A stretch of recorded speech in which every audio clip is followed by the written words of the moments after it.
अच्छा, तो you guys don't know कि इलेक्ट्रिसिटी किस तरह की टू टाइप्स होती हैं, वो कौन कौन सी होती हैं? आप लोगों को ये पता है जो पिक्चर, पहली पिक्चर किसकी है और दूसरी पिक्चर किसकी है? यानी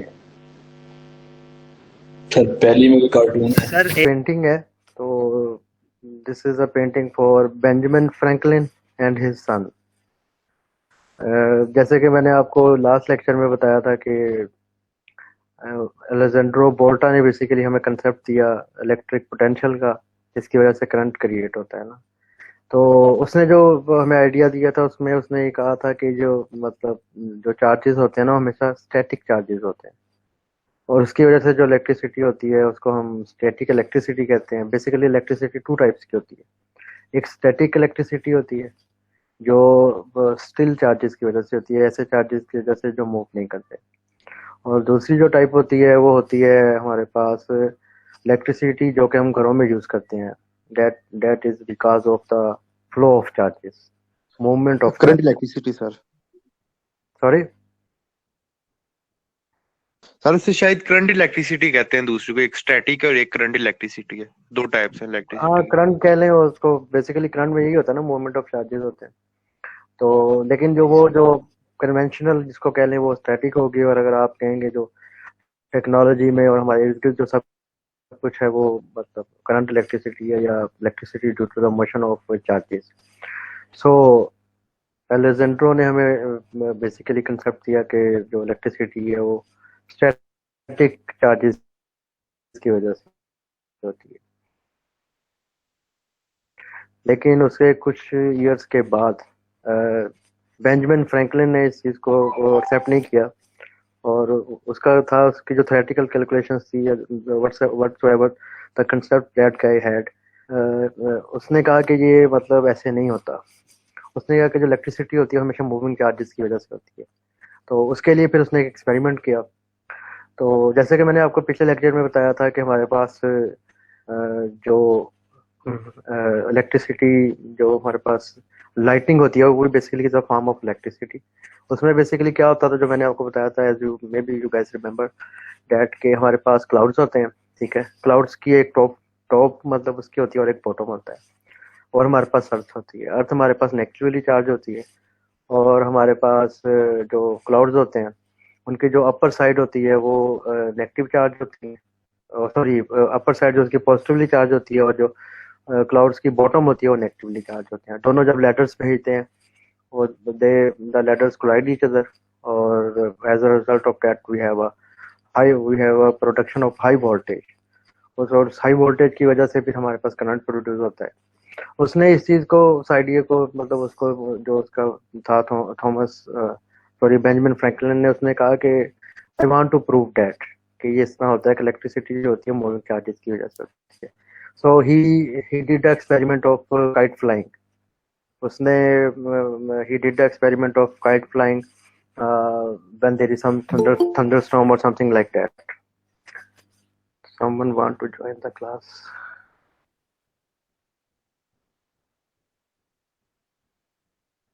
सर वो So उसने सर मेरा माइक सही नहीं चल रहा था, तो अटेंडेंस के वक्त चल नहीं पाया था, तो मेरा काइंडली आफ्टर क्लास लगा एंड दीजिएगा। पे so उसने मतलब एक उसने हमारे पास मतलब जो हिस्ट्री की बुक्स में एक उसने एक पतंग बनाई जो कि आइदर वो पॉलीमर्स की थी, या वो मतलब इंसुलेटर्स की थी, किसकी थी। और उसके साथ उसने एक वायर लगाई जिसको उसको उड़ाने के लिए, जो कि which which was made of some sort of conductor. ठीक है, और उसने उसके साथ उसके एंड पे कुछ इंसुलेशन की, बिकॉज ही बिलीव्ड कि जो इलेक्ट्रिसिटी और चार्जेस मतलब मूविंग चार्जेस की वजह से होती है। सो जब को थोड़ी सी लाइटनिंग हुई, तो लाइटनिंग डेफिनेटली जब हुई तो उससे कंडक्टर ने पास दिया फ्लो करने के लिए चार्जेस, तो वो उसकी उस जो वायर थी या डोर थी ना, उसके ऊपर आके वो बिजली गिरी, और he felt the shock, he survived. तो उसको करंट फील हुआ ना। तो उससे, इस आइडिया से फिर साइंटिस्ट ने वाकई इस चीज़ को माना कि इलेक्ट्रिसिटी जो होती है बेसिकली जो हम एप्लीकेशंस में इधर उधर यूज करते हैं, that is because of the movement of or a flow of electric charges. That is not because of the static charges. So the main concept of electricity due to current or due to the moving charges came from the Benjamin Franklin, because he proved that. He survived, और लेकिन उसमें उसका idea कामयाब हो गया. ठीक है. तो scientists usually do crazy things, as you have learned from your books or from history. So but in the end कभी वो कामयाब हो जाते हैं, कभी नाकाम हो जाते हैं. So Benjamin Franklin succeeded in proving that electricity हमारे पास जो है वो फ्लो ऑफ चार्जेस की वजह से होती है. उसको जिसने किया, जो जिस बच्चे के साथ तस्वीर है, ही वाज हिज सन, जिसने इसको मतलब इस एक्सपेरिमेंट में असिस्ट किया था. और आप जो हम इलेक्ट्रिसिटी देख रहे हैं, जो मूविंग चार्जेस की, इसकी जो पीछे जो इसकी डिस्कवरी थी, इन्वेंशन तो नहीं कहेंगे, डिस्कवरी होगी क्योंकि नेचर में ऑलरेडी वो थी, बट एट दैट टाइम की इलेक्ट्रिसिटी एक्चुअली होती है. So but he did prove that the electricity is because of the movement of charges. तो उसकी इलेक्ट्रिसिटी के कंसेप्ट को लेकर थॉमस एडिसन ने पहला बल्ब बनाया. उसमें बेसिकली उसने क्या किया, उसने एक हाई मेल्टिंग कोई फिलामेंट लिया, जैसे कि टंगस्टन. ठीक है, आपको पता है टंगस्टन का मेल्टिंग पॉइंट बहुत ज्यादा होता है, more than 3000 I think, as far as remember. It is about 33 or 3400 centigrade. So उसने वो उसको लिया और उसने इलेक्ट्रिसिटी पास की. और जब उसने इलेक्ट्रिसिटी उसमें से पास की, उस टंगस्टन फिलामेंट में से, तो डेफिनेटली फिलामेंट के कुछ अपने एटम्स थे. जब उसमें से इलेक्ट्रिसिटी पास की, the first one is the atoms of that filament and the electrons from the electricity, they got strike. उन्होंने आपस में कोलिजन हुई उनके आपस में, और आपस में they had millions of collision. और जब उन collisions की वजह से हमारे पास actually heat produce हुई. So this is the concept of when you heat, how can you produce heat with the help of electric current.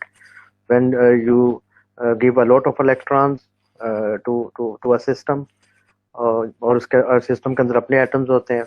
जब दोनों एटम्स आपस में स्ट्राइक करते हैं, स्ट्राइक करने के बाद दे can produce heat, they can produce thermal energy. और उसमें फिर बल्ब की जो कंस्ट्रक्शन होती है, उसमें आगे फिर वो नियॉन गैस आ जाती है और व्हाटसोएवर, जो कि इस वजह से होती है कि वो मतलब आपस में रिएक्ट ना कर सके किसी चीज के साथ, और वो डैमेज ना कर सके किसी चीज को. So this is the whole concept of electricity and how they make the bulb lights. So these two men are very important in history because of the electricity. और आज हम अपने घर में जितनी भी लाइट्स देख रहे हैं, उसके पीछे जो इंसान है वो थॉमस एडिसन है. ठीक है, आज जितनी भी आप इलेक्ट्रिसिटी को अंडरस्टैंड कर रहे हैं, तो the man who gave concept about the moving charge, about the electricity due to the moving charges was Benjamin Franklin. He survived. तो करंट तो लगा थोड़ा बहुत, लेकिन he survived. So people have done amazing work in order to tell us, in order to give us understanding about different phenomena which are occurring in this universe, or if you want to know the physics of many things around. So इसी तरह फिर एक और scientist ये दूसरी slide में, कि Benjamin Franklin ने हमारे पास प्रूव किया कि लाइटनिंग जो होती है वो इलेक्ट्रिसिटी होती है, by flying a kite in a lightning storm, as I explained. So he helped people understanding the principle of electricity. So Thomas Edison invented the electrical light bulb, so which was the biggest invention at that point of scientific history. Someone want to join the class? Sir Yes. Sir वो जो kite के साथ जो बना हुआ था वो किस मटेरियल का था? काइट के साथ बेसिकली कंडक्टर ही होगा ना, तभी तो अगर उस पर बिजली गिरेगी तो रिस्पॉन्ड करेगा. अगर वो इंसुलेटर होगा या कुछ और होगा, फिर तो वो रिस्पॉन्ड ही ना करेगा. तो डेट वायर वेट जो उसका कि ज्यादा, सॉरी, मतलब उसका वेट वो कैसे हवा में जब वो कंडक्टर होगा उसका वेट ज्यादा नहीं होगा? बेसिकली तो यही चीज है ना कि हो सकता है उसने पतंग उड़ाई ना हो, जो हिस्ट्री में लिखा गया, हो सकता है इसको थोड़ा वो उन्होंने ज्यादा ध्यान करके दिया हो। अगर आप वैसे भी अगर आप आपको मतलब आपके पास एक पतंग है, उसको थोड़ा सा आप ऊपर भी हाथ के साथ करें ना, वो तो आप थोड़ी पावर लगा के, कोई फोर्स लगा के उसको आप ऊपर थोड़ा कर सकते हैं ना। तो जब उसके ऊपर कोई अगर कहीं पे जब लाइट, या तब किया गया ना उसने एक्सपेरिमेंट जब लाइटनिंग हो रही थी, जब ऊपर से बिजली गिरी थी, तो उसने हो सकता है आज के साथ जैसे हम उसको आप बच्चों को तो शायद ना पता हो, जब पतंग उड़ाते थे 90s में तो उसको कन्नी देना कहते थे। ठीक है, वो आपको देते थे और वो उसको ऊपर खींचते थे, थोड़ा पतंग ऊपर चला जाता था। तो उसने उस वक्त वो चीज की जब उसके ऊपर इलेक्ट्रिसिटी गिर रही थी और मतलब लाइटनिंग हो रही थी ऊपर से। ठीक है, तब उसने ये ऑब्जर्व किया कि वो करंट का फ्लो हुआ है ना वहां से।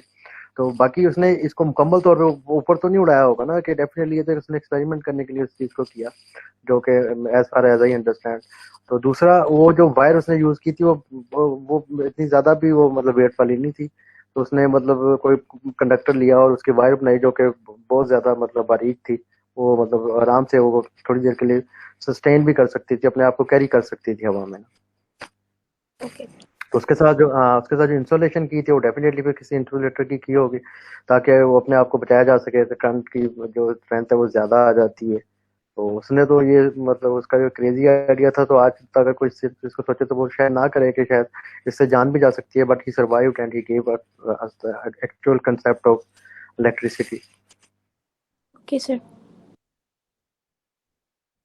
तो इसके अलावा फिर मतलब जॉर्ज ओहम ने, जैसा कि मैंने आपको बताया था कि ओहम मतलब अलेक्जेंड्रा बेल्ट्रो ने हमें जो इटालियन साइंटिस्ट था उसने हमें बताया कि वोल्टेज क्या होती है, इलेक्ट्रिक पोटेंशियल क्या होता है, और जिसकी वजह से हम इलेक्ट्रिक करंट को प्रोड्यूस करते हैं। फिर जॉर्ज ओहम ने इस चीज को, he was a school teacher, तो इट डजेंट मैटर कि आप स्कूल टीचर हैं, यूनिवर्सिटी टीचर हैं, या कॉलेज टीचर हैं, या आप वैसे कुछ सीखना चाह मतलब आप सोचते हैं, तो you can invent different things और you can discover different things. It doesn't belongs के, अगर आपके पास कोई हाई क्वालिफिकेशन होगी तो तभी आप इन चीज़ों को सीख सकते हैं या आप इन चीज़ों को कर सकते हैं। So there are many man in history who recognize themselves, who did hard work। और अगर आप स्पेशली अगर आप इसको आईटी की वेबसाइट पे जाएं तो आपको you guys can recognize many persons without any proper education, but they are doing well and they have created the history. Steve Jobs and many others like Bill Gates or etc. etc. So George Ohm was also a school teacher. He gave the concept of resistance. So when you flow a current, something can oppose that current. So from there we got the concept of resistance. So he was a school teacher. So people worked hard for writing their names in history. So no matter from where they belonged or what they studied, but they know how to learn things and how to think about different problems or processes. So he gave the concept about resistance, and which is basically the Ohm's law. Let me show you a video. So we will start from the static electricity. So you guys can see this video.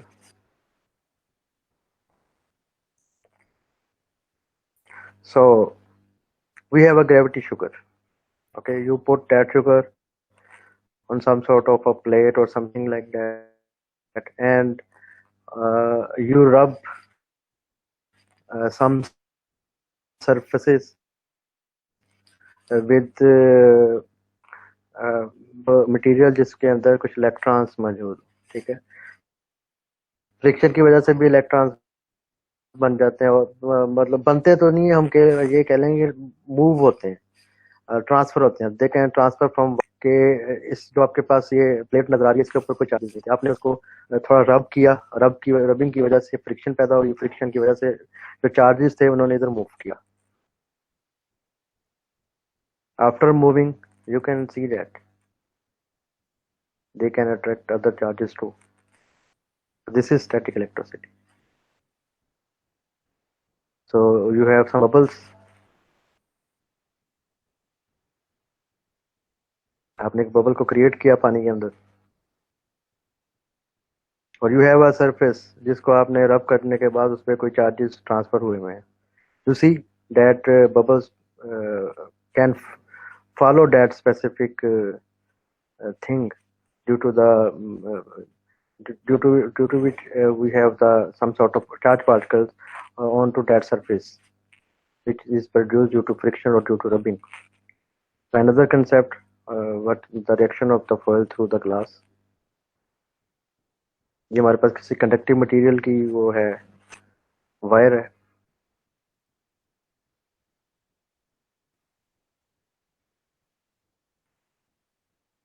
और ये aluminium foil हमने इसके साथ लगाया check करने के लिए क्या वाकई इलेक्ट्रॉन्स यहाँ पे मूव करते हैं, क्या होता है।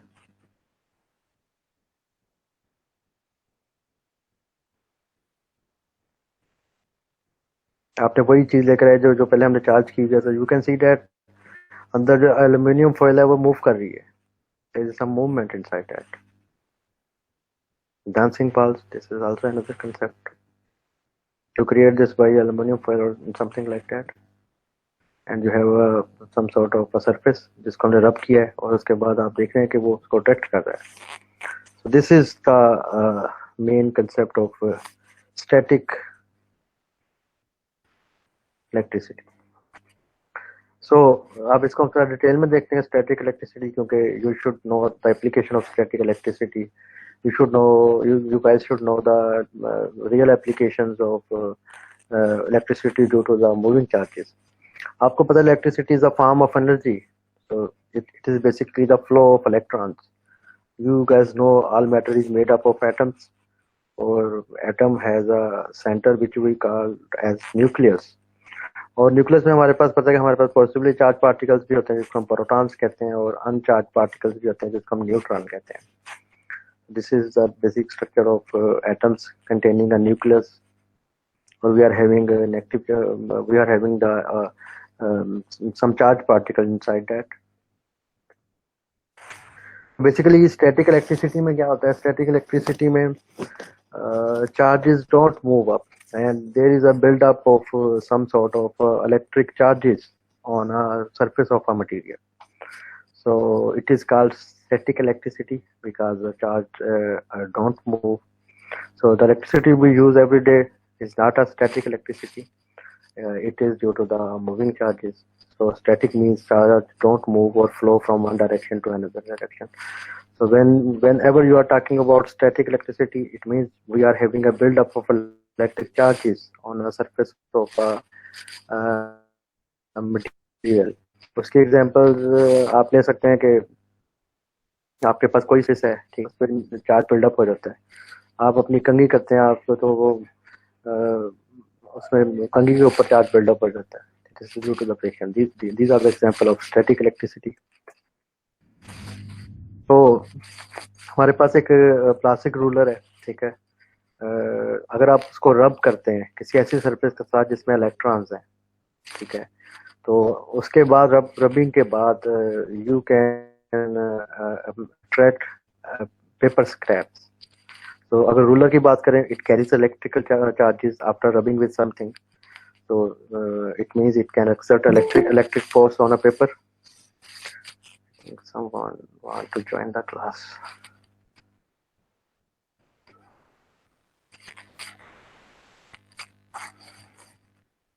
So the this charging method is basically the charging by a friction. अगर आप किस फील्ड की बात करें जो कि स्टडी करते हैं हम, जिसमें स्टैटिक इलेक्ट्रिक चार्जेस को, उसको हम इलेक्ट्रोस्टैटिक्स कहते हैं। So we have a plastic rubber and we rub it with some sort of surface जिसमें हमारे पास इलेक्ट्रिक चार्जेस हैं और वो इलेक्ट्रॉन्स हैं। So वो उसके ऊपर आ जाएंगे, they change their positions from that surface to the plastic ruler, and then they can exert force on a paper, ठीक है। So that way they can attract the paper scraps. Charges को अगर हम बात करें सिंपल वे में, वो कहाँ से हमारे पास आते हैं। एक ऑब्जेक्ट है, वो नेगेटिवली चार्ज भी हो सकता है, पॉजिटिवली चार्ज भी हो सकता है, और न्यूट्रल भी हो सकता है। So if the number of electrons हमारे एक सिस्टम के अंदर और नंबर ऑफ प्रोटॉन्स बराबर होंगे, तो इट मींस अगर उसमें इलेक्ट्रॉन्स की तरफ थोड़ा ज्यादा है, प्रोटॉन्स कम है, which means we are in excess of electrons, which means that object is negatively charged. If electrons is less than protons, it means we are losing electrons. It means we are having a positive charge. So when you balloon पे already negative charges होते हैं, ठीक है, और वूल पे हमारे पास positive charge होते हैं, कुछ नेगेटिव चार्जेस भी होते हैं उस पे, ठीक है। तो जब आप स्क्रब करते हैं तो जो इलेक्ट्रॉन्स जो वूल के ऊपर होते हैं, they try to escape and go towards the surface of the balloon. So in the end, we are having the means.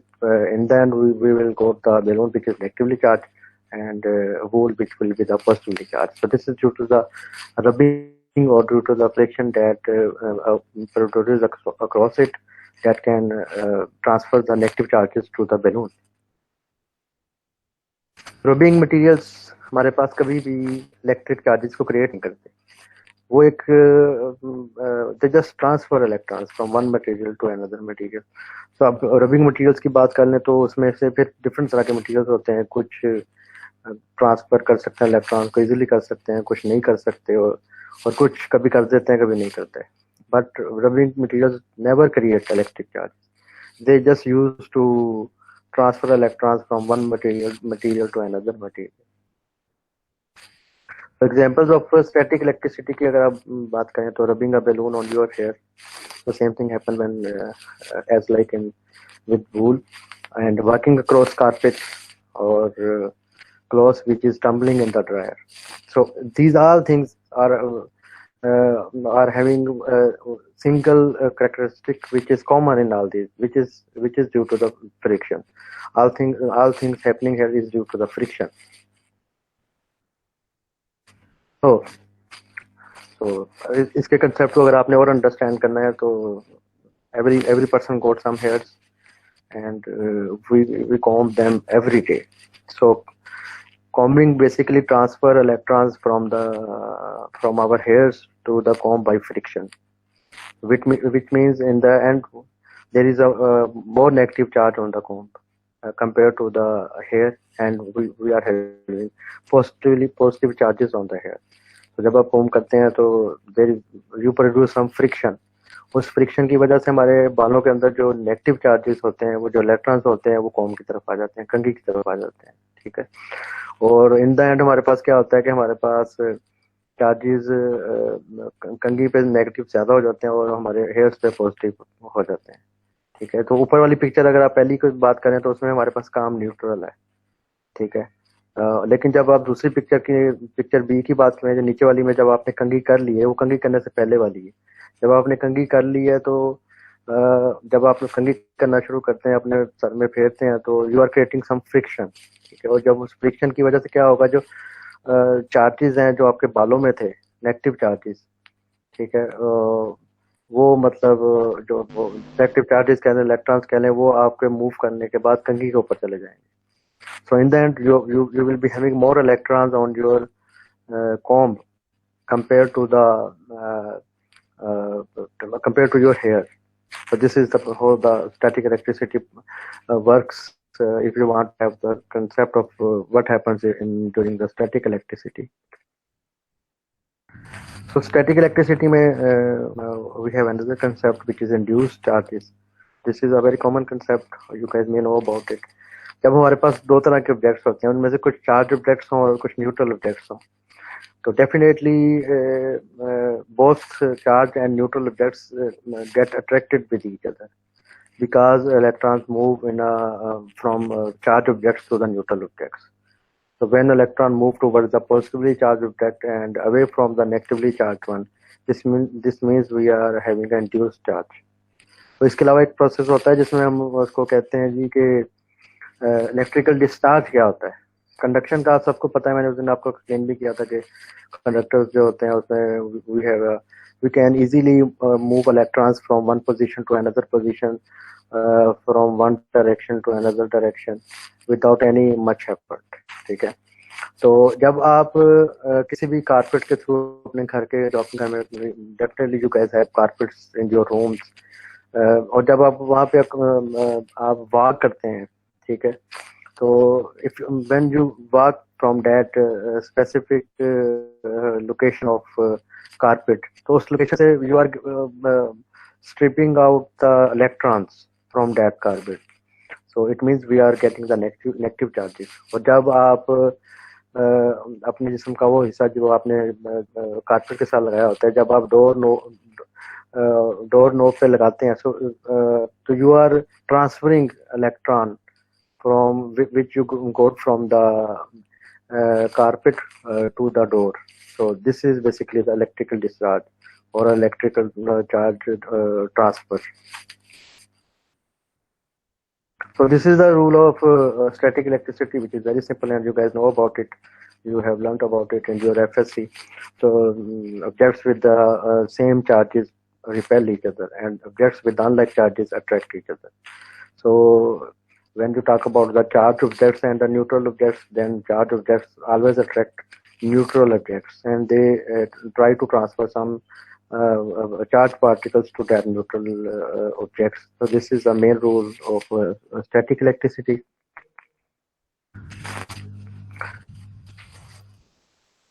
So it means अगर हम इसकी बात करें कि हमारे पास फ्रिक्शन है, वो हमेशा क्या स्टैटिक चार्जेस को क्रिएट करेगी। उसके ऊपर फिर आप सबसे पहले तो हम ये देखेंगे कि आप जो आपस में मटेरियल्स को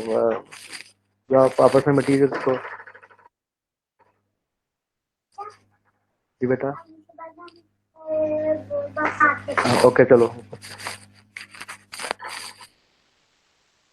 So different materials have different strength of attraction for electrons.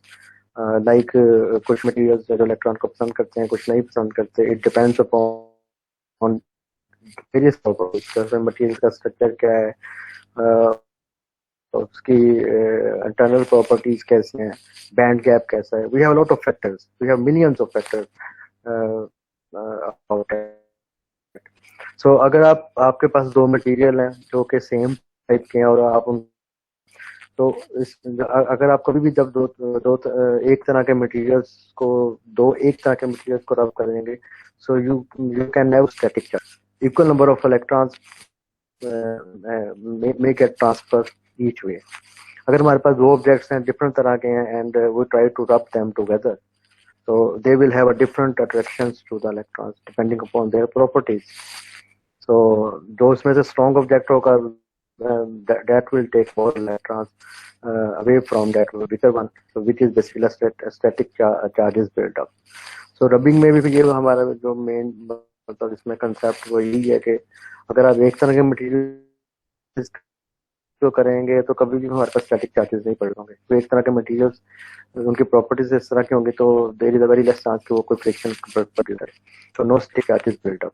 लेकिन अगर हमारे पास डिफरेंट तरह के ऑब्जेक्ट्स हैं, ठीक है, और हम उनको वो डिफरेंट तरह से इलेक्ट्रॉन्स को रिस्पॉन्ड करते हैं, तो जब उनको रब करेंगे जो जिसकी स्ट्रेंथ ज्यादा होगी वो मटेरियल ज्यादा इलेक्ट्रॉन्स ले जाएगा. सो this is basically the static charge build up that also occurs in many natural phenomena. बादलों के ऊपर जो चार्जेस होते हैं वो भी इलेक्ट्रोस्टैटिक होते हैं, और उसमें से लेकिन जब आप उसको क्या नाम है जो पॉजिटिवली चार्ज जो ऊपर होते हैं, तो नीचे वाले जब वो लैडर बनाते हैं, स्टॉर्म एक बनाते हैं, तो ऊपर से उनको कोई एक मतलब आप कह लो कि जमीन की तरफ से जब एक लैडर आता है तो then they happens to react together. There are many examples of electricity around us. जिसमें बेसिकली हमारे पास कोई गाड़ी है, उसको हम स्प्रे करते हैं, जिसमें हम चाहते हैं कि हमारा पेंट कम से कम यूज हो, तो we use electrostatic spray paintings. और इलेक्ट्रोस्टैटिक प्रेसिपिटेटर है, ठीक है. इसमें बेसिकली हम ये करते हैं कि हमारे पास एक गैस है जिसमें कुछ स्मोक पार्टिकल्स हैं, हम उसमें से वो गैस में स्मोक पार्टिकल्स को अलग करना चाहते हैं. This is widely use in chemical industry. तो उसमें हम क्या करते हैं, जो स्मोक पार्टिकल्स होती है जो न्यूट्रल होते हैं उसको हम नेगेटिवली चार्ज प्लेट से गुजारते हैं. नेगेटिवली चार्ज प्लेट से गुजरने के बाद दे गोट नेगेटिव चार्ज. उसके बाद फिर वो आपके पास कनेक्टिंग प्लेट्स होती हैं जो कि पॉजिटिव चार्ज होती हैं, उसके साथ हो जाके अटैच होते हैं. फिर कलेक्ट होती हैं जो उन चार्जेस को इकट्ठा करती हैं, जो उन पार्टिकल्स को इकट्ठा करती हैं और उसको रिमूव कर देती हैं. तो this way you can get a gas without any smoke particles. Electrostatic duster is another example. Photocopier is another example of static charges. How we use static electricity for different applications like photocopier. तो इसमें फिर आपके पास grounding का concept आ जाता है, जिसको हम earthing भी कहते हैं. तो इसमें हम बेसिकली क्या करते हैं कि हमारे पास एक ऑब्जेक्ट है. We should know this before understanding, before to get understand about the different applications of static electricity. So इसमें हम बेसिकली एक जो हमारा ऑब्जेक्ट होता है, जो कि छोटा भी हो सकता है, दरमियाना भी हो सकता है, उसको हम we try to connect that object to a very large body, जो कि हमारे पास अर्थ है. तो वो हमारे पास हेल्पफुल होती है कि हम इलेक्ट्रिक चार्जेस को मूव कर सकें. This is the grounding process.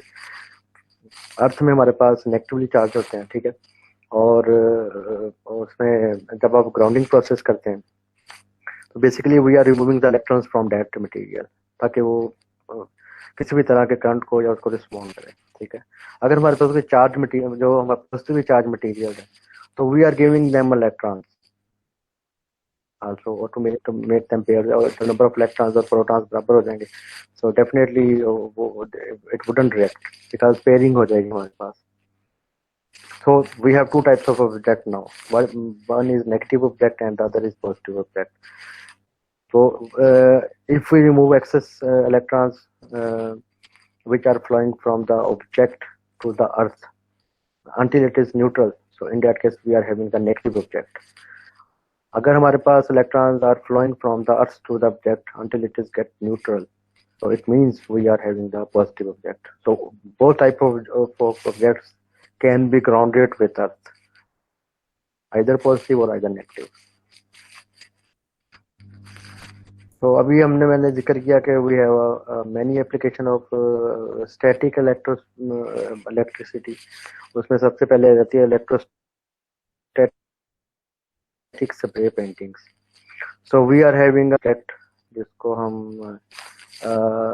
ground strip से positively charged बना सकते हैं, ठीक है. And we are having the negatively charged paint particles, ठीक है. आप negatively charged paint particles और that any surface जब आप उसके ऊपर throw करते हैं, then they attract each other. So it means they make a good bonding or good combination. तो बेसिकली उसमें होता क्या है हमारे पास कि जो पेंट हमारे पास आ रहा होता है, नोजल से आ रहा होता है ना, it usually get negative charge through friction, ठीक है. और जो हमारे पास एक गाड़ी है, वो it will get positively charge, जो कि हम ग्राउंडिंग प्रोसेस से भी उसको कर सकते हैं या कोई और मेथड यूज कर सकते हैं. तो both opposite charges attract each other. So in the end we can have electrostatic paint and upon that specific surface or a specific car. It means we are not losing any type of paint in that. So this is a process to paint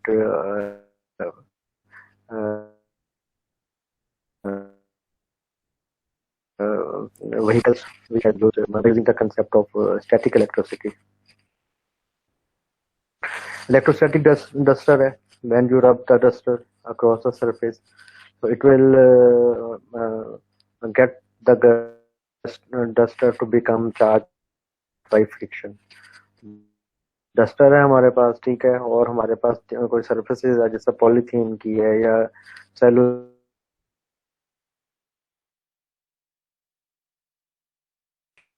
मैंने आपको पहले concept दिया कि charge object हमेशा neutral objects को वो करता है, अट्रैक्ट करता है. और जो हमारे पास 10 पार्टिकल है, दैट शुड बी न्यूट्रल.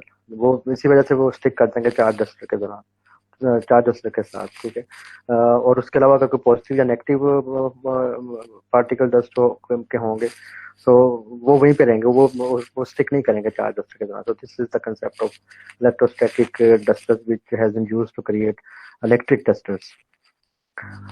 जैसे मैंने आपको पहले बताया कि हम वेस्ट गैस है जिसमें स्मोक पार्टिकल्स हैं, so we can also remove those smoke particles from the waste gas. तो उसका जो concept है वो यही है कि आपके पास वेस्ट गैस के पार्टिकल्स हैं जिसमें स्मोक भी है, ठीक है। वो आप उसको पास करवाते हैं जो प्रेसिपिटेटर जो आपने सिस्टम कॉन्फ़िगरेशन बनाई है उसमें से, ठीक है।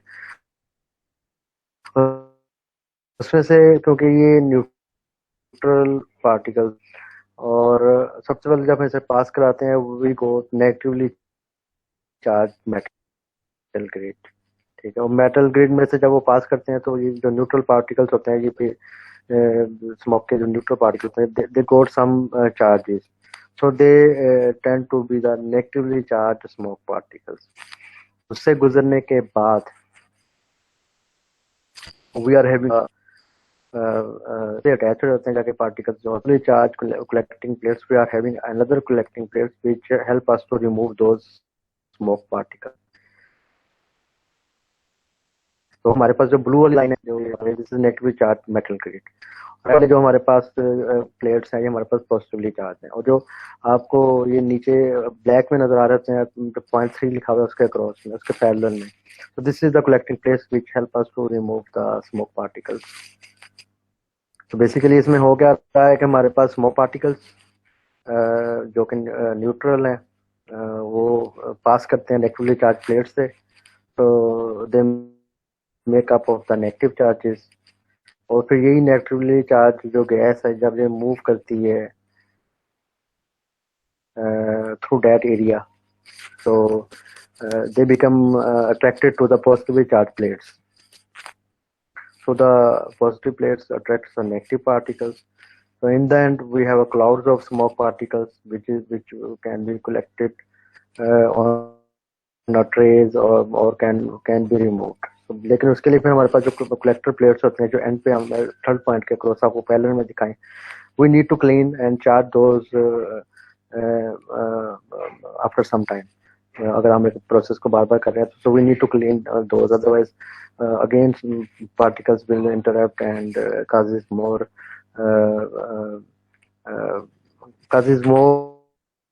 things to remove.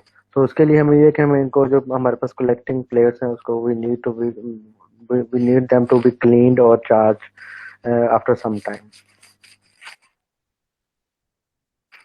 So photocopying is another example of studies जिस पे फिजिक्स लिखा हुआ है, ठीक है। तो सबसे पहले हम क्या करते हैं जब फोटोकॉपी मशीन में उसको उल्टा करके लगाते हैं, so we are actually projecting the image of that document onto a positively charge copying plate, ठीक है। आपने उसके ऊपर उसको प्रोजेक्ट किया, प्रोजेक्ट करने के बाद जब आपने उसके ऊपर लाइट फॉल की तो उसमें से इलेक्ट्रिकल चार्जेस होंगे वो लीक आउट कर जाएंगे। अब इलेक्ट्रिकल चार्जेस उसमें से बाहर चले गए, so negatively charge black toner particles are suppose to attract remaining positive areas, ठीक है। वो जो हमारे पास नेगेटिवली चार्ज टूनर में से जो पार्टिकल्स आ रहे हैं वो they need to attach or they need to attract the remaining positive ones or the positive areas. उसके बाद हमारे पास क्या होता है कि आपने टूनर को कि आपने उसको टूनर को ट्रांसफर किया उस पेपर की तरफ जो अगले स्टेप में आ रहा है, ठीक है। उसमें जब उसको ट्रांसफर किया और उसको हीट किया, it help them to stick, that projection needs to be stick. और उसके बाद फिर जब आपने अगले स्टेप पे गए तो the photocopy is taken off the copy plate and turned over to reveal the text. So this is the whole process which is based upon the static electricity. Selenium हम अक्सर यूज करते हैं, वो insulator होता है लेकिन वो conductor बन जाता है जब हम उसको एक्सपोज करते हैं वेरियस टाइप ऑफ लाइट से, so we use that in photocopying usually. There are many ways to reduce static charges. Spray carpets with anti-static sprays or remove carpets from the houses. आप अपने घरों से carpets को निकाल दें, so we can't have any static charges then. और humidifier use कर सकते हैं जब हमारे पास एयर बहुत ज़्यादा ड्राई होती है, ठीक है। और ड्रायर शीट्स यूज कर सकते हैं which act as a conductor and reduce friction between clothes. अगर आप ड्रायर में से कपड़ों को कम्प्लीटली ड्राई होने से निकाल लेते हैं तो तभी आप मतलब आप स्टैटिक चार्जेस को रिमूव कर सकते हैं। आपने कभी देखा होगा शायद आप अगर आपने वो जो ड्रायर होता है आप उसमें कपड़े डालते हैं, अगर वो सूखने के बाद जब अपना हाथ उनसे करते हैं तो यू समटाइम्स फील समथिंग कि आपके हाथ के ऊपर कोई चीज फिर रही है, कुछ समथिंग लाइक दैट, जैसे कोई मतलब हाथ पे कोई इंसेक्ट फिर और something like that. So this is basically the that static charges which will create when clothes become dry. So you guys may feel that during that way. So static buildup can be we need to be careful about static buildup, क्योंकि जब उनको कोई path मिलेगा, जब path तो नहीं कहेंगे, जब उनको कोई ड्राइविंग फोर्स मिलेगी तो they can also act badly. So for example हमारे पास एक कार है, ठीक है, कार में है some friction between tyres and the ground, और उसकी वजह से they always have some sort of static build up of charges upon that. तो हम उसको ग्राउंड कर देते हैं, और अक्सर गाड़ियों के नीचे मतलब एक स्ट्रिप लगी होती है या स्ट्रैप लगा होता है या कोई रोड सी लगी होती है जिसको हम ग्राउंडेड कंडीशन में कहते हैं. तो जब उसको हम नीचे जमीन के साथ लगा देते हैं तो ग्राउंडिंग प्रोसेस स्टार्ट हो जाता है. तो जो स्टैटिक बिल्डअप है वो मिनिमाइज होना शुरू हो जाता है, क्योंकि उस केस में इलेक्ट्रॉन जो हमारे पास गाड़ी के ऊपर होते हैं दे आर वो मूव करना शुरू कर देते हैं जमीन की तरफ. सो एरोप्लेन्स में भी इसका बड़ा रोल होता है स्टैटिक चार्जेस का, कि अगर आपके पास स्टैटिक विक्स होती हैं जो कि अक्सर एरोप्लेन्स के विंग्स पे या उसके सरफेस पे ऊपर लगी होती हैं, और जब जहाज उड़ रहा होता है तो the force of repulsion around a point बहुत ज़्यादा स्ट्रॉन्ग हो जाती है. तो लेकिन जो हमारे पास ये स्टैटिक विक्स लगी होती हैं, they can help us to remove that specific repulsive force into the air. ये इसी तरह कह लें कि अगर आप इसको अंडरस्टैंड करना चाहते हैं कि ये ग्राउंडिंग हो रही है, लेकिन ये स्पेस में हो रही है ग्राउंडिंग. इसमें बेसिकली हमारे पास फोर्स ऑफ रिपल्शन जो है बेसिकली चार्जेस के दरमियान वो इकट्ठी हो जा रही है. और अगर हमारे पास स्टैटिक विक्स नहीं है तो we can't remove that force of repulsion जब जहाज उड़ रहा होता है. So it can also damage the aircraft at that moment. So it is essential to have static wings which should be located on the wings and the body of the plane, ताकि अगर कहीं पे भी repulsive forces during the flying of aircraft इकट्ठी हो रही हैं तो वो आप इजीली उनको मतलब डिस्पर्स कर सकते हैं एयर में, या दूसरे वर्ड से आप उनकी ग्राउंडिंग कर सकते हैं एयर में. Grounding in air is not a physics concept. It is just for your understanding कि basically हो क्या रहा है उसमें. इसके अलावा फिर हमारे पास जब लाइटनिंग होती है so it can also damage buildings. तो हम लाइटनिंग रोड्स लगा देते हैं जो कि हमारे पास जो चार्जेस होते हैं उनको बिल्डअप नहीं होने देती. जब चार्जेस का बिल्डअप होगा तो डेफिनेटली जब ऊपर से आके कुछ पे ऊपर को इलेक्ट्रिसिटी गिरेगी तो वो नुकसानदेह हो सकता है. So we use lightning rods so that we can have the minimum damage to the buildings during the lightning process. Someone want to join the class, I think.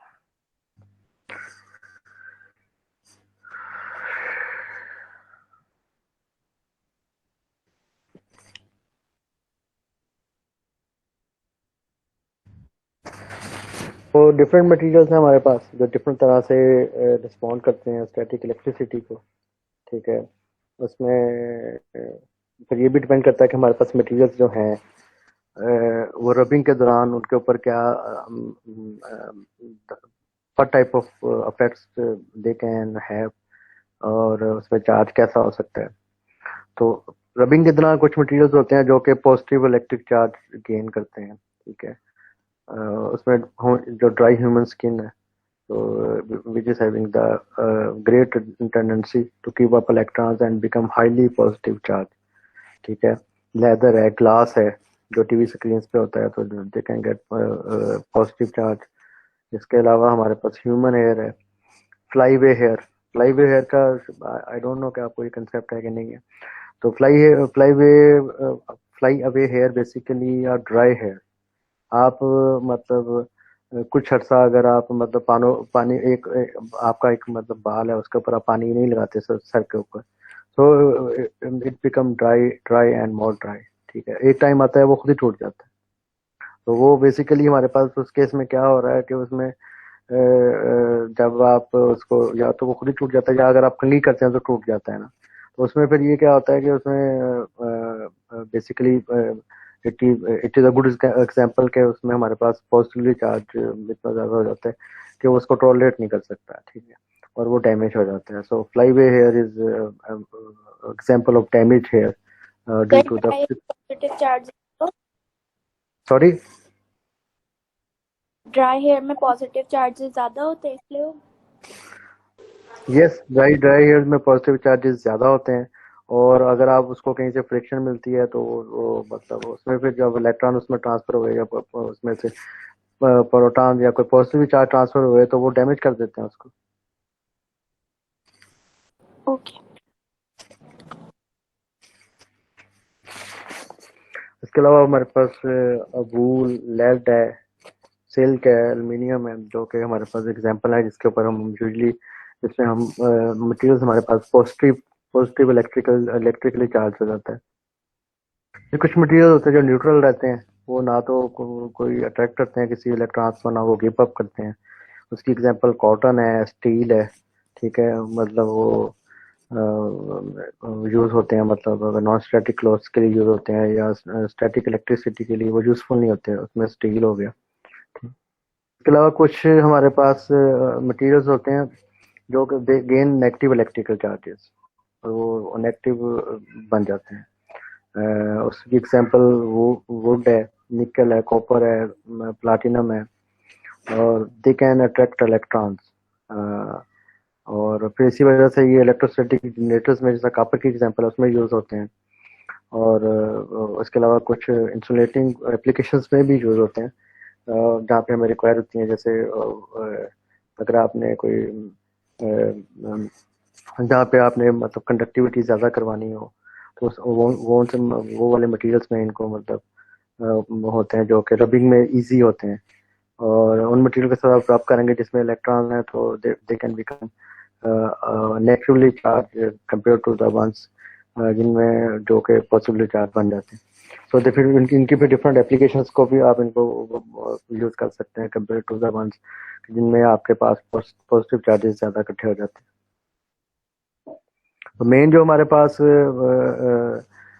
Concept है जो स्टैटिक इलेक्ट्रिसिटी का, वो यही है कि हमारे पास positively charge जो objects होते हैं वो हमेशा अट्रैक्ट करते हैं, जो कि कॉमन कंसेप्ट है, you guys know about it. और जो ऑब्जेक्ट्स हैं हमारे पास जो लाइक चार्जेस हैं वो यूजली रिपेल करते हैं एक दूसरे को। सो this was about the static electricity. So we are having the electricity due to the moving charges जो कि हमारे घरों में होती है।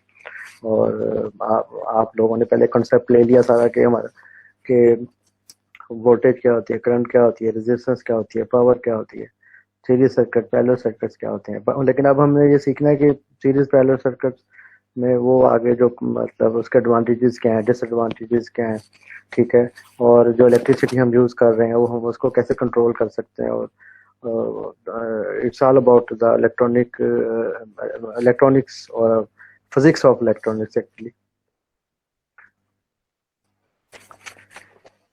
आज से सदियों पहले घरों में लैंप्स नहीं होते थे, बल्ब्स नहीं होते थे, लाइट्स नहीं होती थी, ठीक है, और ना फैंस होते थे, हाथ के बने हुए फैंस यूज किए जाते थे, ठीक है, डस्टर भी होम मेड ही होते थे, ठीक है। लेकिन उसके बाद फिर जब साइंस ने तरक्की की, लोगों को पता लगा कि इलेक्ट्रिकल चार्जेस कैसे मूव करते हैं, ठीक है, और बल्ब बना। फिर लोगों ने अंडरस्टैंड करना शुरू किया कि we can convert electricity to different form of energies, ठीक है।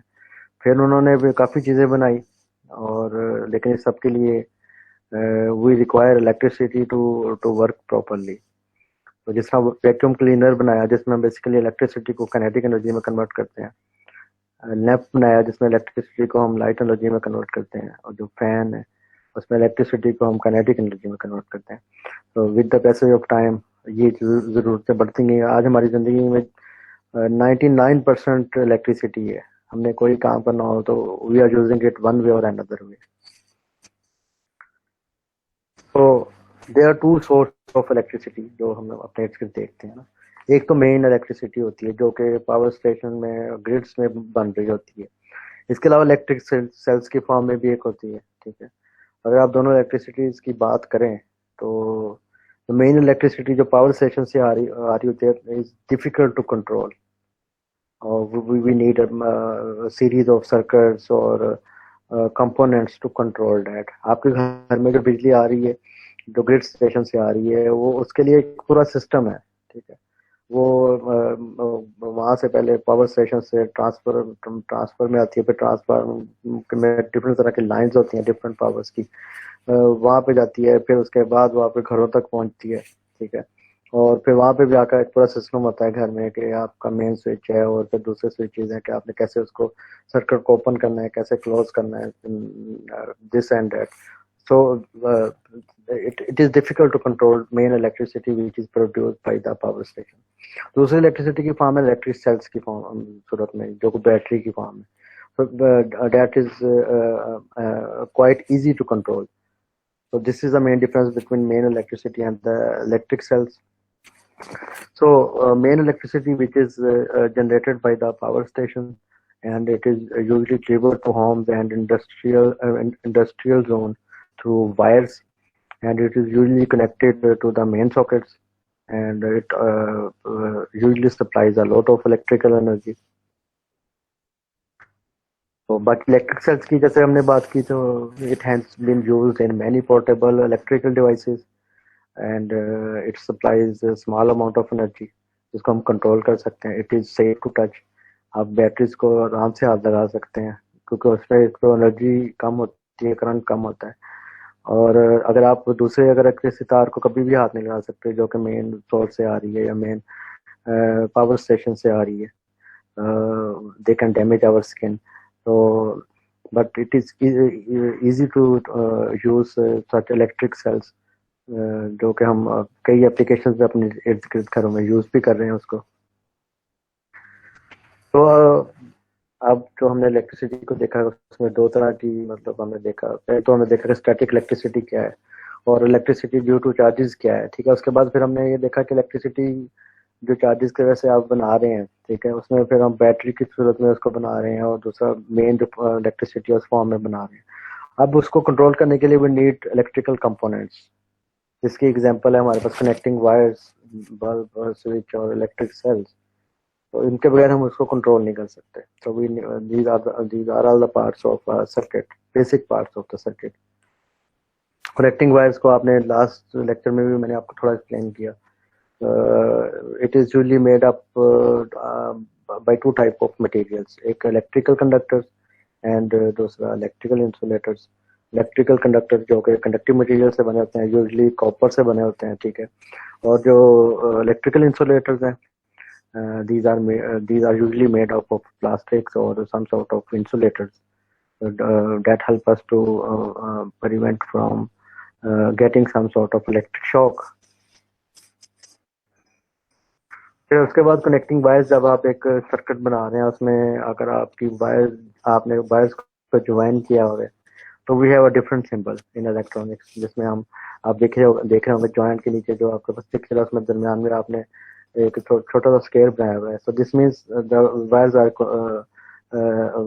Different wires are joined together. अगर वो जॉइंट नहीं है तो मतलब इट मींस हमारे पास वो सिंबल नहीं होगा उसमें। तो this is the symbol of bulb जो कि हम इलेक्ट्रॉनिक सर्किट्स में यूज करेंगे। तो these are the symbols of switches। Switch जो होता है वो एक टाइम पे क्लोज हो सकता है और एक टाइम पे ओपन हो सकता है, ठीक है। जो आपको स्विच के नीचे नजर आ रहा है, तो this is the symbol of close switch and this is the symbol of parallel to that we are having the symbol of open switch. so these are the symbol of electric cells। if we are having one electric cell we are using the symbol which is parallel to the battery, and if we are using two electric cells we will use the symbol which is bottom of that battery, and parallel to that picture which is two electric cell picture we are having a series of electric cells. If we want to use that, we want to use more than 2 electric cells, and we will use that symbol. तो ये इसके बाद फिर हमारे पास आ जाता है कि complete और इनकम्प्लीट सर्किट का क्या कंसेप्ट है. हमारे पास जो कंप्लीट सर्किट्स होते हैं they are considered as close circuits, और इनकम्प्लीट सर्किट्स जो होते हैं they are always supposed as open circuits. तो ओपन क्लोज सर्किट्स का मतलब है कि हर चीज करंट का फ्लो हो रहा है, ठीक है. और ओपन सर्किट का मतलब है कि we are having some problem in circuit, ठीक है. वहाँ उसमें से हमारे पास इलेक्ट्रिसिटी फ्लो नहीं कर रही है, whatever problem we have. So this is the difference between complete circuit और क्लोज सर्किट एंड इनकम्प्लीट है और open circuit. So this is the complete circuit. Complete circuits usually have a complete path without any gap from one end of the cell or a battery to the light bulb. और जब आप वापस आते हैं bulb से battery की तरफ तो इसमें से कोई कंपोनेंट मिसिंग नहीं है. तो it means we are having complete and close circuits. Current is flowing, electric charges are flowing.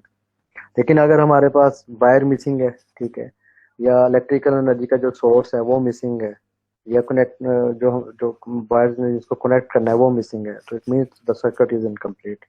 We are having a gap in it. अगर ये चीज होगी तो हमारे पास जो बल्ब है तो वो कभी भी वो लाइट अप नहीं होगा, ठीक है. तो complete circuits complete circuits we call it closed circuits, or incomplete circuits we call it open circuits in other ways. So there are some advantages and disadvantages of the series and parallel circuits. So आप में से कोई बता सकते हैं कि series circuit है या पैरेलल सर्किट है? You guys have learned it in previous lecture कि सीरीज सर्किट्स क्या होते हैं और पैरेलल सर्किट्स क्या होते हैं. सर ये series circuit sir. Okay. Anyone else? Sir कौन सा?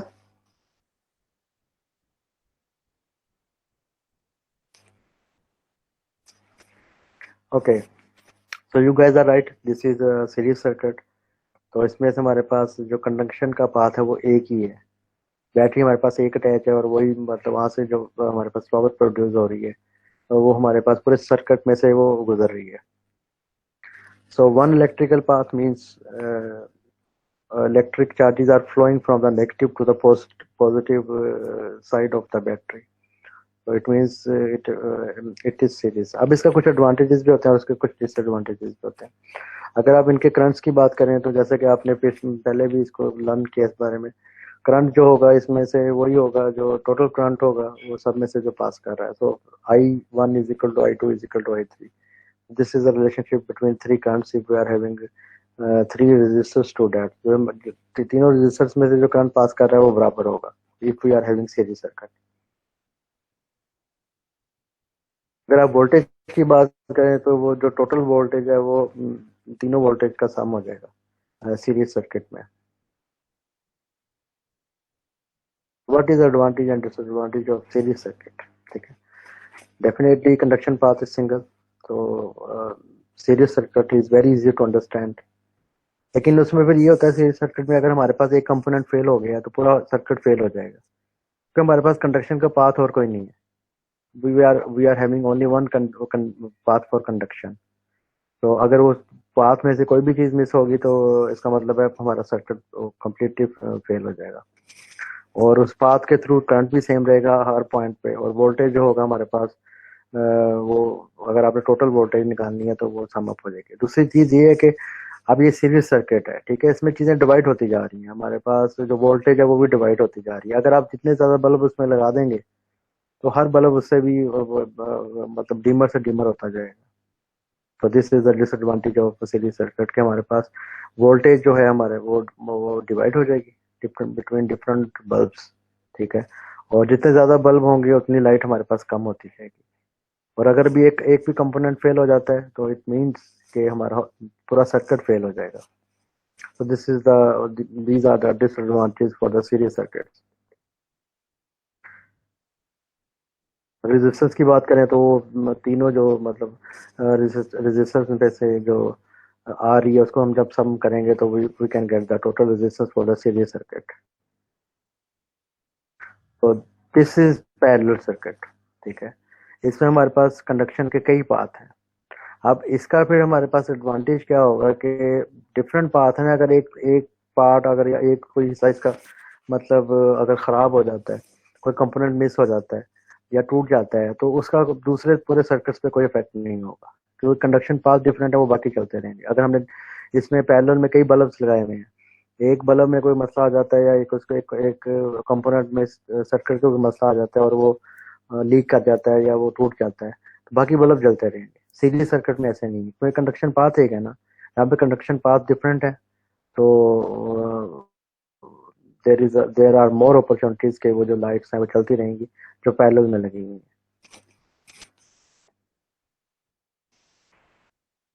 अगर उस करंट को आप देखें तो इसमें जो टोटल करंट होता है वो तीनों करंट जो आपके मतलब सर्किट्स में से पास कर रहे होते हैं पैरेलल में, उनका सम होता है। वोल्टेज जो होती है इसमें वो तीनों में से जो वो सेम जा रही होती है, तभी यही वजह होती है कि उसमें से वो आपको अगर एक कंपोनेंट खराब भी हो जाता है तो दूसरा चलता रहता है उसमें। ये जब रेजिस्टेंस निकालनी होती है तो हम इस फार्मूला से रेजिस्टेंस निकालते हैं। So it means if we are having more resistors which are connected in parallel, तो इसका मतलब है टोटल रेजिस्टेंस जो हमारे पास होगी वो डिक्रीज कर जाएगी।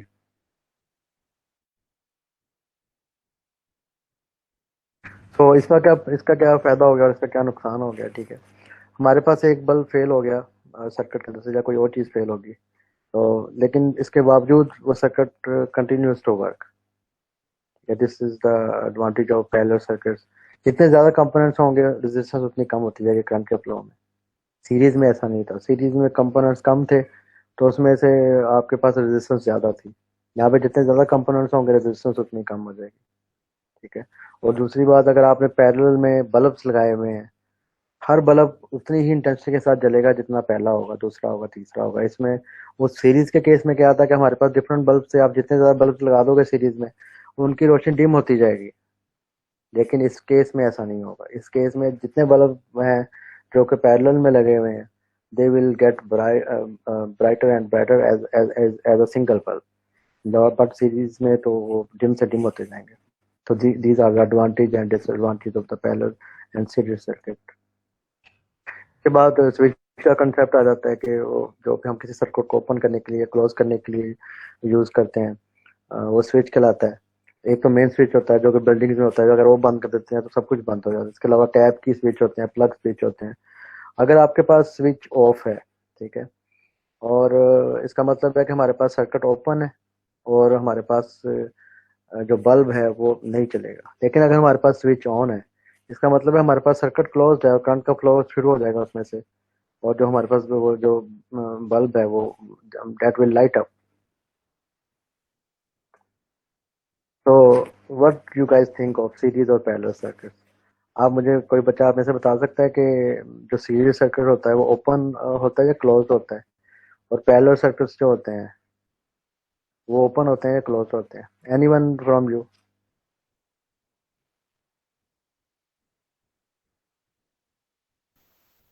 सर सीरीज ओपन होता है और पैरेलल क्लोज होता है।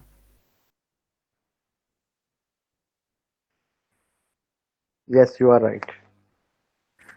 हमने सीरीज सर्किट्स को देखा कि उसमें से आपने डिफरेंट बल्ब्स लगाए हैं, डिफरेंट कंपोनेंट्स लगाए हैं, कंडक्शन पाथ एक है, ठीक है। और अगर उसमें से कोई पार्ट मिक्स हो जाता है या कोई कंपोनेंट खराब हो जाता है, तो इट मीन्स कि अगर एक बल्ब खराब हो गया या कोई और उसका कंपोनेंट खराब हो गया सर्किट में, तो बाकी जो बल्ब्स हैं उसमें या लाइट्स हैं वो भी नहीं चलेंगे, ठीक है। इसका मतलब है कि ये जो सर्किट है हमारे पास open, it usually happens to be open circuit, क्योंकि इसमें सर्किट कंप्लीट नहीं है। अगर कोई चीज मिस हो जाती है तो we can't do the required work. अगर आप पैरेलल की तरफ आ जाते हैं, पैरेलल में क्या होता है कि आपके पास डिफरेंट कंपोनेंट्स लगे हुए हैं, ठीक है, और उसमें से अगर कोई डिफरेंट बल्ब्स लगे हुए हैं, अगर उसमें से कोई कंपोनेंट खराब भी हो जाता है तो बाकी बल्ब चलते रहेंगे, बाकी लाइट्स ऑन रहेंगी। It means parallel circuits usually prefer as closed circuits. So this is how we distinguish between series circuit as a open circuit or parallel circuit as a closed circuit. So this is for measuring electric current, and usually you guys know ammeter is in series with the lamp. When it is used to calculate the current, voltmeter is always in parallel with the lamp. So what happens to resistance in series and parallel circuits? Anyone from you? Sir parallel में resistance decrease होती है और series में resistance increase होती है. You are right. तो हमारे पास आपने जो भी बताया बिल्कुल ठीक बताया कि हमारे पास सीरीज में जो है रेजिस्टेंस इंक्रीज करेगी और जो पैरेलल में डिक्रीज करेगी. डिफरेंट तरह के रेजिस्टर्स हम यूज करते हैं, ठीक है. उसमें से कुछ फिक्स होते हैं जिनकी मतलब जो वैल्यू होती है वो ओहम से लेकर 1000 ऑफ ओहम्स तक हो सकती है. कुछ वेरिएबल रेजिस्टर होते हैं, ठीक है. उसमें से आप क्या है जी उनकी रेजिस्टेंस वेरी करती रहती है सर्किट में. इट मीन्स कि अगर करंट चेंज हो रहा है तो उनकी रेजिस्टेंस भी चेंज हो रही होती है, ठीक है. और अगर फॉर एग्जांपल रेजिस्टेंस डिक्रीज कर रही है तो करंट उसमें इंक्रीज कर रहा होता है.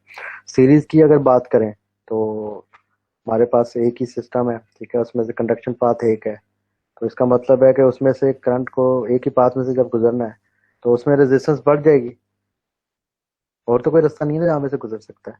तो इट मीन्स कि उस सर्किट में करंट तो डिक्रीज हो जाएगा लेकिन उसमें रेजिस्टेंस बढ़ जाएगी.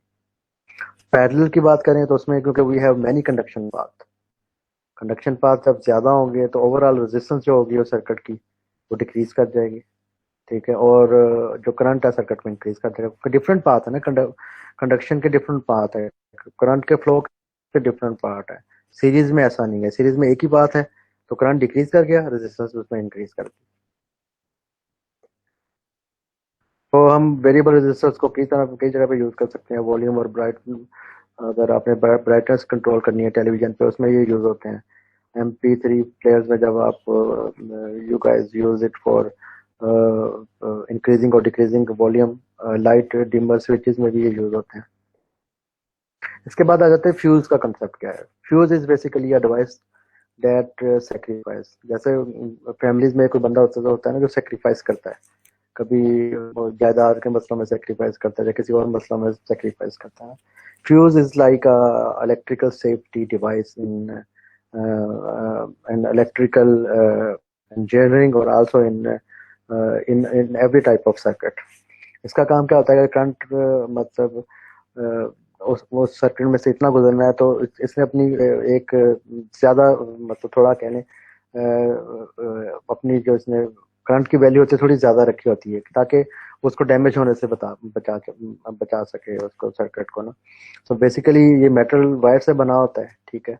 जब उसमें से करंट बहुत ज्यादा फ्लो करता है तो ये मेल्ट हो जाता है, ठीक है. और जब मेल्ट हो जाता है तो डेफिनेटली करंट के जो मतलब पाथ है उसको डिस्टर्ब करता है और उसको रोक देता है. बाकी चीजों को वो खराब होने से बचा लेता है, ठीक है. और इसकी कैपेसिटी, इसका डिजाइन, इसके में कितनी करंट फ्लो करेगा, कितना वोल्टेज इसकी रेटिंग रहेगी, ब्रेकिंग कैपेसिटी क्या है, इसका रिस्पांस टाइम कैसा होगा, ये डिपेंड करता है हम इसको किस एप्लीकेशन में यूज कर रहे हैं, ठीक है. सर्किट में है which is actually a fuse. तो लेकिन उसके लिए हमें अगर फ्यूज में हमने किसी चीज के साथ फ्यूज लगाना है तो हमें ये पता होना चाहिए कि हमारे पास टोटल वोल्टेज कितनी आ रही है, ठीक है. फॉर एग्जांपल आपको पता है पाकिस्तान में जो वोल्टेज जो अक्सर यूजली आती है वो 210 से 220 के दरमियान आती है, जो नॉर्मल होती है. कम ज्यादा तो होती रहती है. अब हमने किसी भी मशीन के साथ, किसी भी इलेक्ट्रॉनिक एप्लीकेशन के साथ एक फ्यूज को लगाना है ताकि वो उसको मतलब डैमेज ना होने दे अगर करंट की वोल्टेज ज्यादा उसमें से आ जाती है. रेटिंग क्या है, फॉर एग्जाम्पल अगर हम बात करें पावर रेटिंग मतलब उसमें ये इस फार्मूला से हम निकालेंगे. फॉर एग्जाम्पल हमारे पास हमें पता है कि वोल्टेज जो हमारे घरों में आती है वो 220 वोल्ट आती है, ठीक है. अब हमें पता है कि हमारे पास एक कोई इलेक्ट्रॉनिक एप्लीकेशन है या कोई इंस्ट्रूमेंट है जो कि हमारे पास फॉर एग्जाम्पल 700 वाट वो लेता है, पावर लेता है. तो हम उधर से इसका करंट निकालेंगे जो टोटल वो अराउंड अगर फॉर एग्जाम्पल 2.5 आता है. अब हम फ्यूज में जो करंट की वैल्यू देंगे ना तो वो हम 3 देंगे ताकि वो उसको डैमेज ना होने दे, उसको वो रोक के रखे उस करंट को और उसको जाने दे, उसको हम ज्यादा रखेंगे. So this is the general rule for fuses, sorry. तो फॉर एग्जांपल अगर हमारे पास 220 वोल्ट आ रही है घर में, ठीक है, और हमारे पास कोई इलेक्ट्रिकल एप्लीकेशन है जिसकी पावर रेटिंग हमारे पास 700 वाट से कम है, तो उसके साथ हम जो फ्यूज लगाएंगे वो 3 एम्पियर का लगाएंगे, ठीक है। और अगर वो 700 से ज्यादा है तो हम 13 का लगाएंगे, तो उसको देखने के बाद हम उसको कैलकुलेट कर सकते हैं। So this is the main role for fuses. These are different components and their symbols like electric cell, battery, wire joint, or electrical bulb, resistor, ammeter, or voltmeter. So we have got another video here.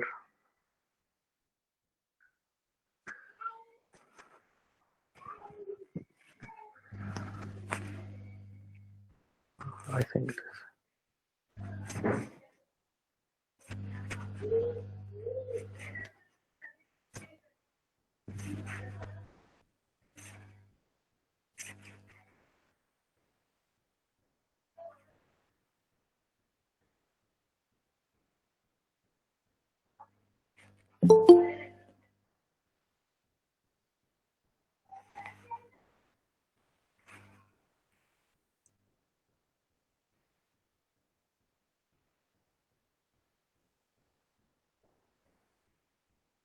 आप बच्चों को video show हो रही है? Yes sir. Yes sir. Okay.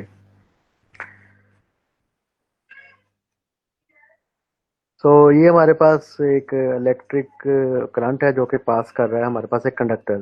तो this white cylinder type thing is basically a conductor, ठीक है। और इसमें से हमारे पास जो बैटरी है इसमें से इलेक्ट्रॉन्स जाएंगे, ठीक है। और इस कंडक्टर में हमारे पास एटम्स हैं, पॉसिबली चार्ज पार्टिकल्स हैं, ठीक है। ये आपस में कोलाइड करेंगे। जब ये कोलाइड, इनका कोलिजन बहुत ज़्यादा बढ़ जाएगा तो हम as a result of that we can generate heat. ये हमारे पास हीट निकल रही है इसमें। तो this is the heating effect of current.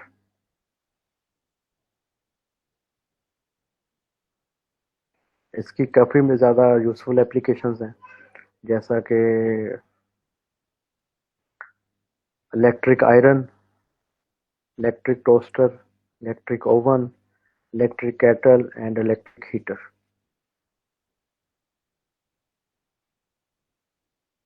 अगर आप इलेक्ट्रिक बल्ब की बात करें, वो उसमें एक फिलामेंट होता है जिसको हम टंगस्टन कह लेते हैं, ठीक है। और ये फिलामेंट जब बहुत ज़्यादा गर्म हो जाता है तो इट एमिट्स लाइट। और ये जो टंगस्टन होता है आपको पता है मेटल है और उसका हाई मेल्टिंग पॉइंट होता है। एग्जैक्टली इसका 3380 होता है। मैंने 3300 बताया था आपको पहले, 3300 से 3400 तक। और इस बल्ब में हमारे पास केमिकली इनएक्टिव नाइट्रोजन और आर्गन होती है, और जो कि इसको ऑक्सीडेशन को नहीं होने देती इसके अंदर। एक और हमारे पास एग्जांपल इलेक्ट्रिक आयरन, ठीक है। इसमें हमारे पास माइका शीट होती है, ठीक है, और मेटल ब्लॉक होता है। इलेक्ट्रिक करंट जब पास करता है हमारे पास कॉइल में से, तो it get heated and can be used for ironing clothes. और इसके पास जो वायर इसके माइका शीट लगी होती है, it is a very bad conductor of electricity. It is like insulator. ये करंट को पास नहीं करने देता, जिसकी वजह से हमें करंट नहीं लगता। So this is the heating effect of electric current.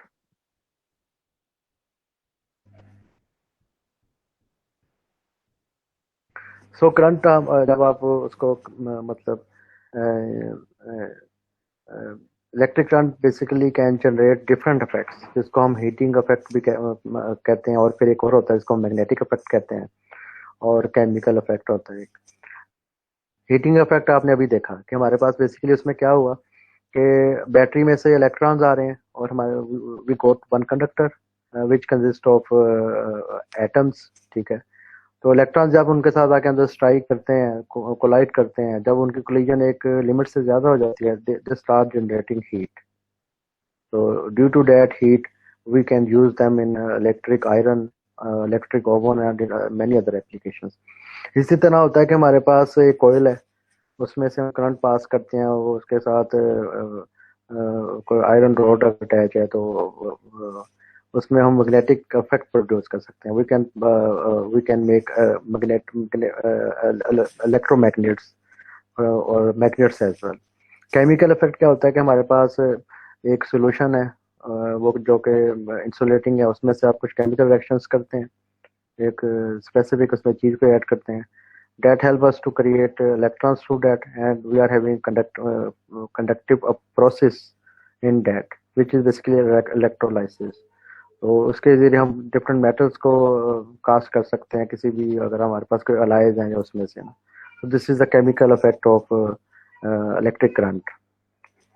सो ये जैसे मैंने अभी बताया कि हमारे पास इलेक्ट्रिसिटी अगर पास करती है किसी हाई रेजिस्टेंस वायर, जिस तरह निक्रोम वायर्स के साथ, वहां से अगर पास करती है, the resistance of wire becomes very hot, the resistance wire becomes very hot and that produces heat. This is basically the heating effect of current.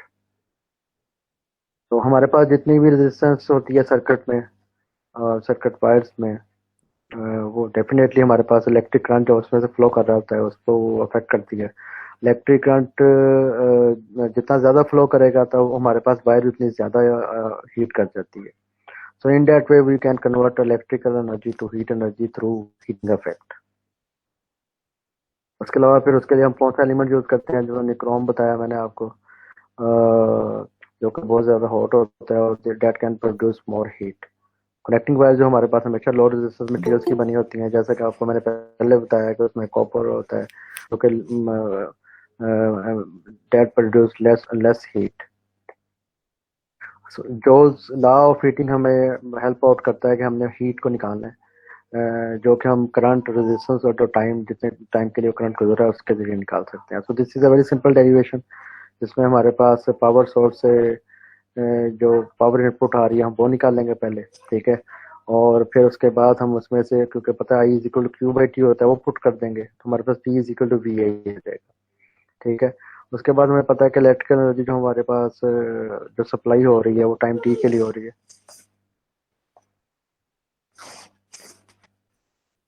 तो वो हम उसकी वैल्यूज को पुट करेंगे और then we can have the heat produce in time T which is equal to that equation. उसमें Ohm's law को हम यूज करेंगे and then we can have a total heat which is obtained by the Joule's law of heating.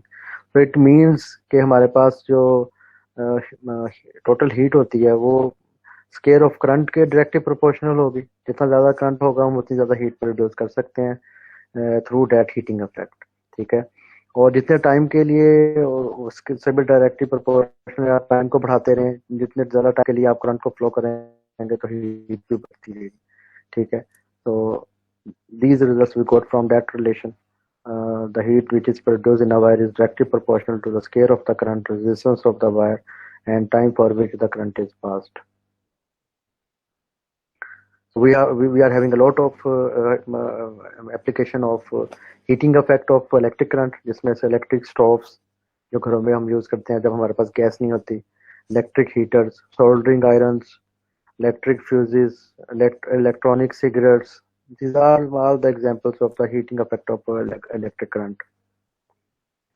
उसके बाद फिर हम आ जाते. Yes sir, आज प्लीज सिर्फ इतना ही पढ़ा दें, क्योंकि आपको पता है लेक्चर फिर बाद में रिवाइज भी करना होता तो बड़ा प्रॉब्लम हो जाएगी फिर. बस थोड़ी सी स्लाइडें रहेंगी यार, मैं तो 2-3 ही होंगे, इससे ज्यादा नहीं है, 3-4 होंगे, इससे ज्यादा नहीं है. और वो बड़ी बेसिक कंसेप्ट है, कुछ ज्यादा नहीं है इसमें. 3-4 स्लाइडें हैं, परेशान ना हो. सर आप स्लाइड शेयर भी कर दीजिएगा. ओके. तो अब हमने हीटिंग इफेक्ट को पढ़ा, मैग्नेटिक इफेक्ट भी करंट को रिड्यूस करता है. सॉरी. तो आपने हीटिंग इफेक्ट को पढ़ा करंट के वो कैसे डिफरेंट एप्लीकेशंस में यूज होते हैं. सो अगर हम किसी भी वायर को नियर कंपास नीडल हम उसको प्लेस करते हैं और उसमें से इलेक्ट्रिक करंट को फ्लो करना अलाउ करते हैं, तो आपको पता है नीडल मूव करना स्टार्ट कर देती है, ठीक है. So this is basically electromagnet which consists of the coil of wire which is usually wound around a piece of iron. जब उसमें से करंट फ्लो करता है, it acts like a bar magnet. अगर उसमें से करंट आप रोक लेंगे तो वो इलेक्ट्रोमैग्नेट अपनी जो स्ट्रेंथ है, अपनी मैग्नेटिज्म है, उसको वो खो देगा. So it depends upon how much the current is flowing through that. तो उसी इलेक्ट्रोमैग्नेट को अगर आपने स्ट्रॉन्ग करना है तो we need to increase the current in the coil. जितना ज़्यादा करंट होगा उतना मैग्नेट हमारे पास स्ट्रॉन्ग होगा, और नंबर ऑफ जो टर्न्स है वायर में वो जितनी ज़्यादा होंगी तो हमारे पास इलेक्ट्रोमैग्नेट उतना ज़्यादा स्ट्रॉन्ग होगा। इसी इफेक्ट को यूज़ करके हमने मैग्नेटिक क्रेन्स बनाई, बेल्स बनाई, मोटर्स बनाई, जो कि डिफरेंट एप्लीकेशंस में यूज़ हो रही हैं। उसके बाद केमिकल इफेक्ट में इलेक्ट्रोलाइसिस आ जाता है, ठीक है। उसमें इलेक्ट्रोप्लेटिंग है, एक्सट्रैक्शन ऑफ सम मेटल्स है। उसमें हम बेसिकली क्या करते हैं कि किसी भी मतलब सॉलिड कंपाउंड को, किसी मेटल के, उसको हम बहुत ज़्यादा हीट करते हैं, और उस हीट करने के बाद जब वो मेल्ट हो जाता है ना, हम उसमें से इलेक्ट्रिक करंट पास करते हैं। तो जो हमारे पास मोल्टन कंपाउंड होता है ना, वो ब्रेक डाउन कर जाता है to give that metal. So this is extraction of metals using chemical effect of current. This is last slide. So you guys have learned about the basics of electricity, current, voltage, and that's this and that. और आप लोगों को ये भी पता लगा कि हमारे पास स्टैटिक इलेक्ट्रिसिटी होती है, एक electricity due to moving charges की वजह से होती है। आपने ये लर्न किया कि हमारे पास सीरीज सर्किट्स होते हैं, उनके क्या बेनिफिट्स होते हैं, और जो हमारे पास पैरेलल सर्किट्स होते हैं उनके क्या बेनिफिट्स होते हैं। So you guys know electricity is all around us, ठीक है। इसकी मतलब एप्लीकेशन हमारे इर्द गिर्द आपको डेली नजर आती हैं, you guys can observe in your daily life. और अगर आप सिंपल मतलब अगर इसी कंजप्शन की बात करें, अगर आप सिर्फ अमेरिका को ले लें तो 1950 से लेकर 2019 तक अगर एवरेज आप लगाएं, सो a single country is using around 4 trillion kilowatts per hour. So this is a huge amount of electricity. One single country is using. और अगर आप बात करें मतलब I had traveled to US, China and Italy, और मैंने वहाँ पे different transportation भी यूज़ की, मतलब ट्रेन्स यूज़ की मैंने। For example Chinese trains are best, Italian trains are best, or even in USA I used train from Colorado to Denver. So जितनी भी उनकी ट्रेन्स और जितनी उनकी ट्रांसपोर्टेशन है, they are totally based upon electricity से ही उसको वो यूज़ कर रहे हैं। और उसकी चाइना में इतनी हाई स्पीड ट्रेन है। So once I traveled in a train in China which was about 420 kilometers per hour. So they make that they make that fast train using electricity. So Pakistan में तो electricity तो इतनी हमारे पास है ही नहीं है कि हम मतलब इस तरह की चीज़ें बना सकें, उनको यूज़ कर सकें। बट दुनिया में पीपल आर यूजिंग इट, और they are using it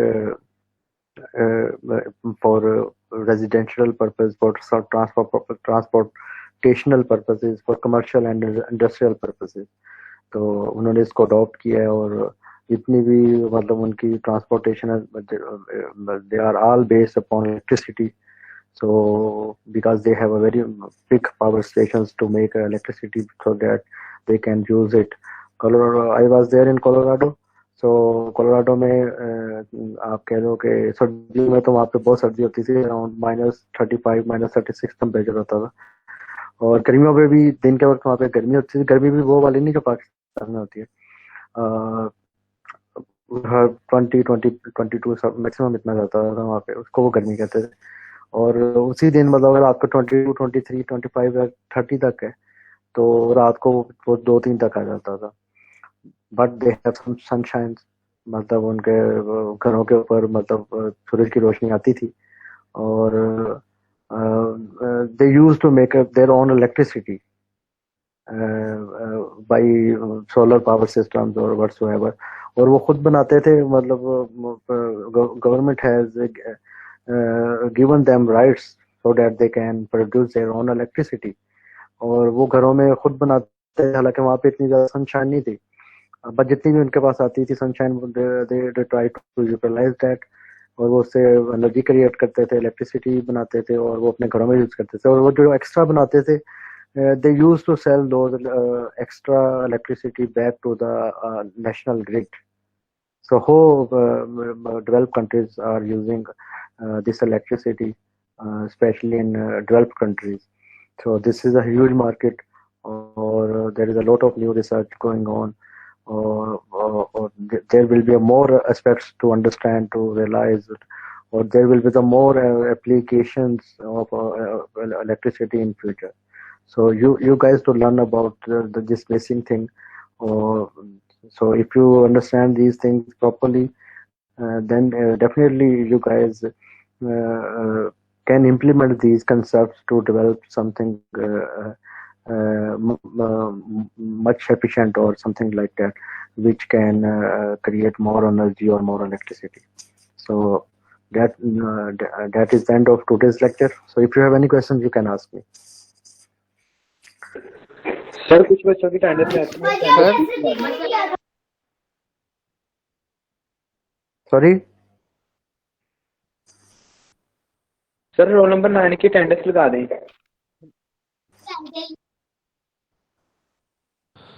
sir roll number 4 present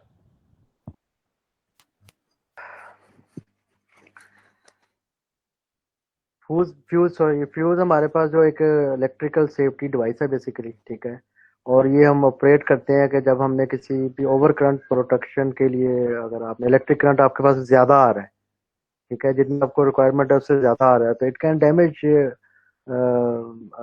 your electronic application, ठीक है, तो उस पाथ में हम फ्यूज को लगा देते हैं, ठीक है, जो कि हमारे पास बना होता है मेटल वायर का या स्ट्रिप का, और जब उसमें से इतना ज्यादा करंट कहीं जब पास करता है जो कि उसकी कैपेसिटी से ज्यादा होता है, तो वो मेल्ट करता है और वो वहां से वो करंट के फ्लो को रोक देता है, ठीक है। तो बेसिकली हमारे पास हम फ्यूज को यूज करते हैं ओपन सर्किट्स में, और इसको हम अगर वो मतलब जो फ्यूज है हमारा वो खराब हो जाता है तो हम उसको रिप्लेस कर सकते हैं, उसको रीवायर कर सकते हैं, हम टाइप के ऊपर डिपेंड करता है, इसकी कैपेसिटी डिफरेंट होती है और करंट और वोल्टेज रेटिंग इसकी डिफरेंट होती है और रिस्पांस टाइम भी डिफरेंट होता है, ठीक है।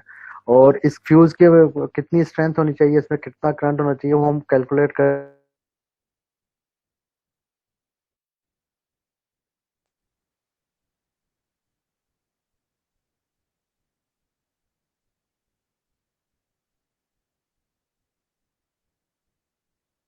इलेक्ट्रिकल सेफ्टी डिवाइस होती है जिसको हम ऑपरेट करते हैं अगर हमारे पास इलेक्ट्रिकल सर्किट में करंट ज्यादा आ जाता है, ताकि हम जो चीजें हमारे पास डैमेज होने वाली होती हैं हम उनको बचा सकें, ठीक है।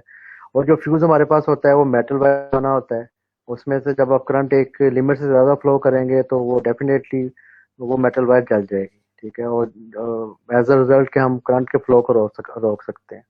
तो फ्यूज बेसिकली हमारे पास एक डिवाइस है जो जी नहीं, आप बताएं, मैंने तो फ्यूज हमारे पास बेसिकली एक डिवाइस है जो कि कुर्बानी देती है, बेसिकली आप ये कह लेंगे, ठीक है। अब हमारे पास जो फ्यूजेस होते हैं वो डिफरेंट कैपेसिटी के होते हैं, करंट और वोल्टेज डिफरेंट होती है उनमें, ठीक है, और रेटिंग्स डिफरेंट होती हैं, उनकी ब्रेक करने की कैपेसिटी डिफरेंट होती है और रिस्पांस टाइम डिफरेंट होता है। अब बेसिकली हमारे पास होता क्या है कि हमारे पास आपको यही तो पता है P is equal to VI, ठीक है, P वहाँ पे हमारे पास पावर होता है, V हमारे पास वोल्टेज होती है और I हमारे पास करंट होता है, ठीक है। अब हमने किसी भी एप्लीकेशन के साथ किसी फ्यूज को लगाना है ताकि वो उस एप्लीकेशन को डिस्ट्रॉय होने से बचा सके जब हमारे पास करंट की एक लिमिट क्रॉस हो जाए ना, तो हम उसको कैलकुलेट करते हैं। फॉर एग्जांपल हमारे घरों में जो वोल्टेज आ रही होती है ना वो अराउंड 220 होती है, let's suppose we fix it 220 volt, ठीक है।